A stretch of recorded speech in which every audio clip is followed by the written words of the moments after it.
Ile kosztował nas rejs statkiem po Karaibach i co tak naprawdę jest wliczone w cenę? Jeśli marzy Ci się rejs luksusowym statkiem po Karaibach, ale nie wiesz ile tak naprawdę kosztuje taka podróż, ten film jest dla Ciebie. Pokażę Wam wszystko od początku, ile kosztowały nas loty, hotel w Miami, jedzenie, Ubery, wycieczki, bilety na mecz Miami Heat i oczywiście sam rejs. Zobaczycie całość naszych wydatków, które podzielę na dwie części. Koszty podstawowe oraz dodatkowe, z których nie każdy musi skorzystać. Zobaczycie, gdzie można było zaoszczędzić. Zaczynamy!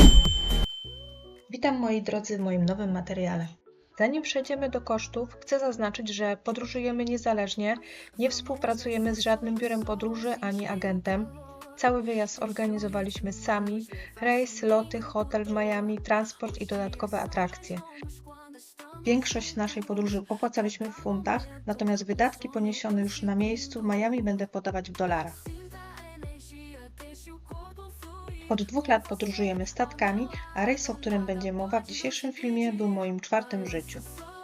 Jeśli jesteście tutaj po raz pierwszy i interesują Was rejsy, koniecznie zajrzyjcie również do moich wcześniejszych filmów z Virgin Voyages, Brilliant Lady, Queen Anne czy MSC Seaview.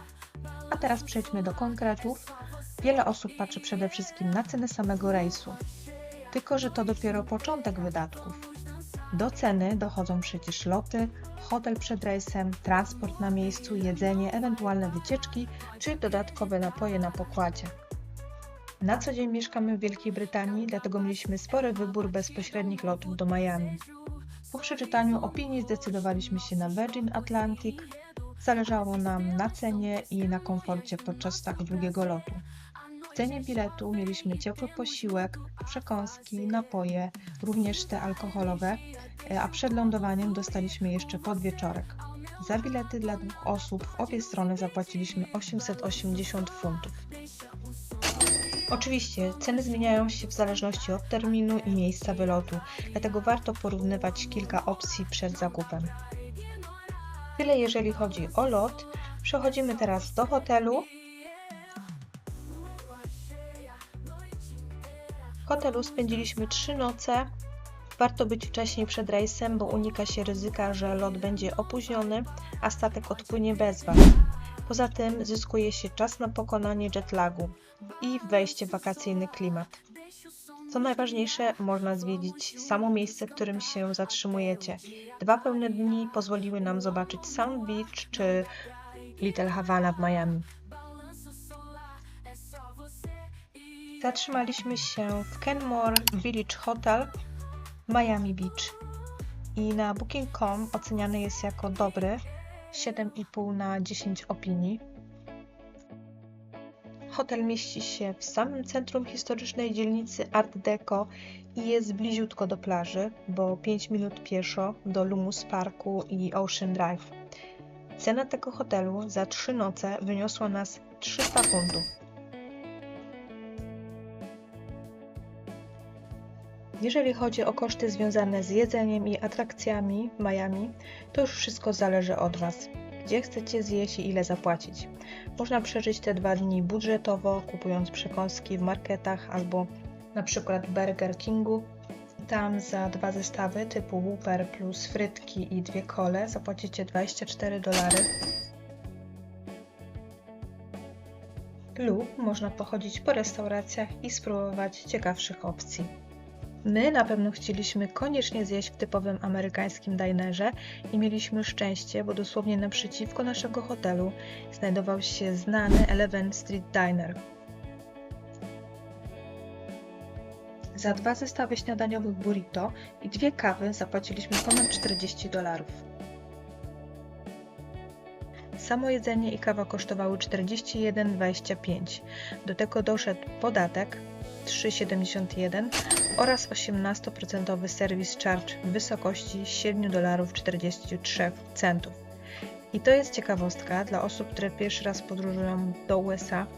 Ceny w menu nie zawsze są ceną końcową. Do rachunku dochodzi podatek, a restauracja może doliczyć również opłatę za obsługę.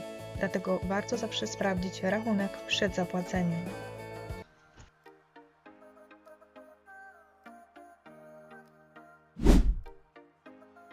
Kolejne miejsce i kolejny wydatek. Tym razem wybraliśmy się do klimatycznej kubańskiej restauracji w samym sercu Little Havana. Chcieliśmy spróbować czegoś typowego dla Miami, więc zamówiliśmy słynną kubańską kanapkę, Cuban Sandwich. W środku znajdziemy szynkę pieczoną, wieprzowinę, ser szwajcarski, ogórki konserwowe i musztardę. Całość jest podgrzewana, mocno prasowana, dzięki czemu pieczywo robi się chrupiące, a ser przyjemnie się roztapia.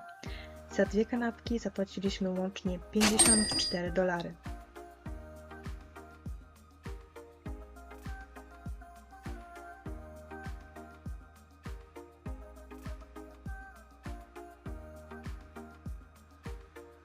Kolejne miejsce, restauracja La Mulata, niedaleko Espanola Way.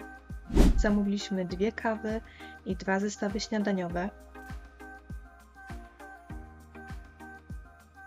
Jedno ze śniadań składało się z jajek podanych na kanapce, a Michał z kolei wziął sobie opcję Cuban Breakfast. Za 2 porcje zapłaciliśmy $62.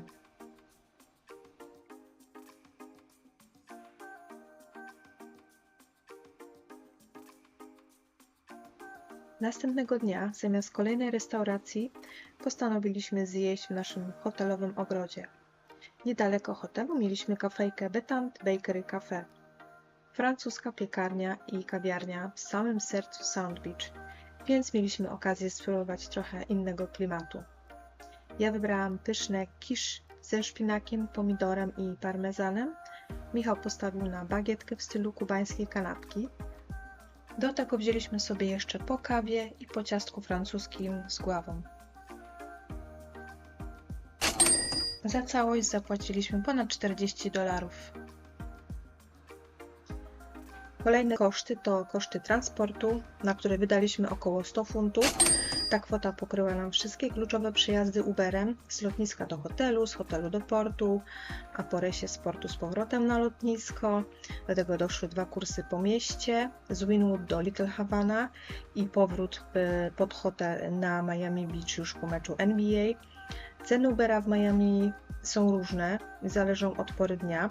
Dla przykładu za trasę z Miami Beach do samego portu zapłaciliśmy $24, a krótki przejazd z Wynwood na Cayo Ocho kosztował $15.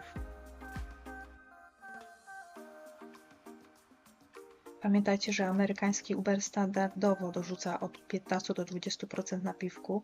Aplikacja tego nie wymusza, ale kultura wymaga, by docenić kierowcę. I w cenie naszego kursu z Wynwood mieliśmy już wliczone $3,36 na piwku dla kierowcy. Ale pamiętajcie, w Miami można też znaleźć darmowe alternatywy transportowe.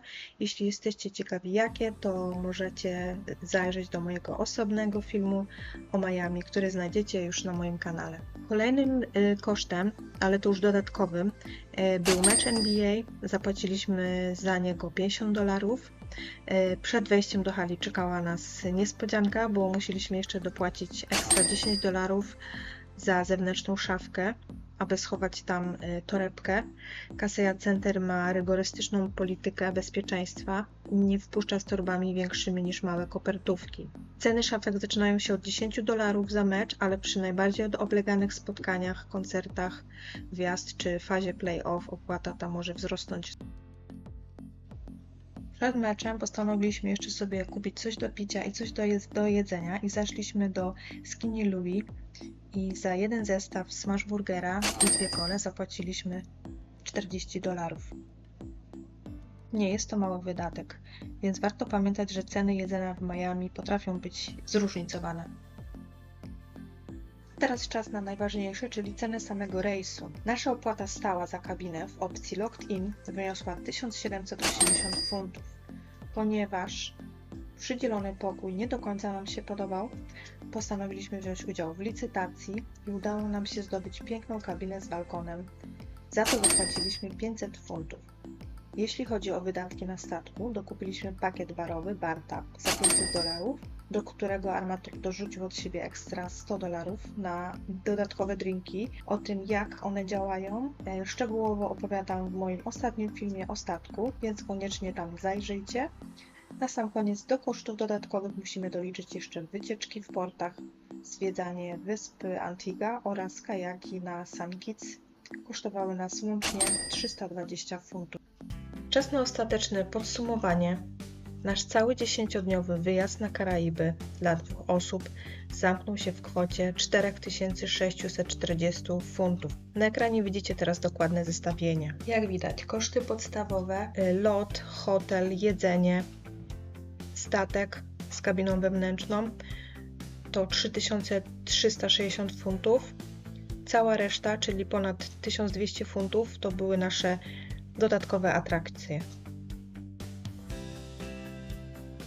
I tym oto sposobem dotarliśmy do końca naszego podsumowania. Pamiętajcie, że są to nasze koszty i nasze wybory. Każdy podróżuje inaczej. Można wydać mniej, ale można też zdecydować się na dodatkowe atrakcje, czy lepszy hotel, albo więcej restauracji. Mam nadzieję, że tym filmem pokazałam Wam trochę od kuchni, jak wygląda organizacja i ile w rzeczywistości może kosztować taka podróż na Karaiby. Jeśli planujecie swój rejs, mam nadzieję, że te informacje będą dla Was pomocne. Jeśli podobał Wam się mój film i chcecie dowiedzieć się czegoś więcej na temat statków i nie tylko, koniecznie zostawcie subskrypcję i kliknijcie dzwoneczek. Możecie też komentować, bardzo Was zachęcam. Do zobaczenia, widzimy się w kolejnym odcinku.